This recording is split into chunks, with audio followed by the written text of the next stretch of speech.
سلام ملګرو. زمنګ ډېری ناروغان لمنګ خپوشتنه کوي ډاکټر صاحب د لمبر ډیسک هرنیشن جراحي وروسته د جنسي فعالیت پیل کولو لپاره سم وخت او موقف څه دی؟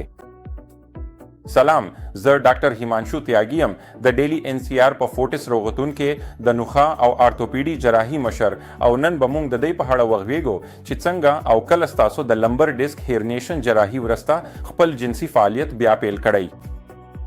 معمولا زمونږ په مرکز کې موږ د جراحي د انډوسکوپي یا مایکروسکوپي تکنیک په وسیله کو چې پکې نه هډو کې پرې کو نه عضله پرې کو او یوازې د ډیسک او برخه وباسو چې ستونزه جوړوي او اعصابو ته فشار ورکوي. نو عموما د لومړیو 3 نیو لپاره موږ خپلو ناروغانو ته وایو چې له جنسي فعالیتونو څخه ډډه وکړي. د 3 اونو وروسته که ناروغ ځان راحت احساسوي، کمر درد نه لري، پښې ته درد نه ځي، سیاتیکا نه لري او پښې کې حسي یا سوځېدنه نه وي، نو موږ خپلو ناروغانو ته اجازه ورکوو چې جنسي فعالیت پیل کړي. په دې کې هم ځینې اصول شته.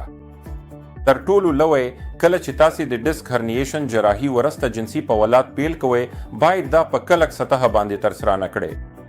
دا په دې معنی ده چې تاسو باید دا په فرش یا د فرش په چت باندې ونه کړئ. دا باید تل په بستر کې د مناسب توشک سره ترسره شي. همدارنګه یو څه اندازه ګرمول تل اړین دي او تاسو باید دا په خپل سړه بدن کې ونه کړئ. یو څه اندازه ګرمولو ته اړتیا ده. اوټه باید په کافي اندازه ګرمه وي. همدارنګه تاسو باید د ناڅاپي ټکان ورکونکو حرکتونو څخه ډډه وکړئ. هر هغه حرکت چې د ملا د تیر مخ یا شاته ټکان ورکي یا کوم تاونکي حرکت پکې شامل وي باید خامخا ډډه وشي.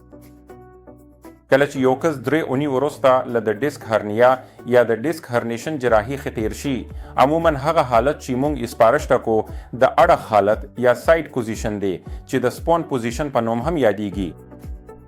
دا تر ټولو غوره او د ناروغ لپاره اسانه حالت دی چې پیل ترې وشي، ځکه په دې کې ملا د تیر په طبیعي حالت کې پاتېږي او پر شا باندې لس تر وزه فشار راځي. کله چې ناروغ ځان راحت احساس کړي، مثلا شاوخوا 4 یا 5 اونۍ وروسته له ډیسک جراحي، موږ له ناروغ څخه غواړو چې حالت بدل کړي او یا ناروغ په شا پروت شي او یا ملګری پورته شي. ملګری پورته حالت دا معنا لري چې ناروغ په بستر کې سیت پروت وي او بل ملګری یې پورته راځي. کله چې ناروغ په دې حالت کې جنسي فعالیت کوي، نو البته باید د زنګونونو لاندې بالښت کې خودل شي. د ملا د کمرې لپاره باید کافی ملاتړ موجود وي. که اړتیا وي، بالښتونه د ملا یا د کمرې ترڅنګ کې خودل شي، سوشا او زنګونونه دواړه ښه ملاتړ ولري. په دې حالت کې همداراز په دې حالت کې باید له زیات زور یا ناڅاپي حرکتونو څخه ډډه وشي.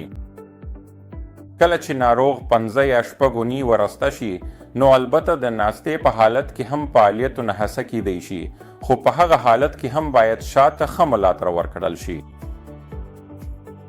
لږ فعالیتونه یا څو موقعیتونه چې باید تل ترې ډډه وشي، هغه د هایپر اکسټنشن موقعیتونه کې هایپر اکسټنشن دي، لکه د سپی سټایل کې یا د ژور خمیدو موقعیت یا ژور تاویدو موقعیت باید خامخا مخنیوي وشي.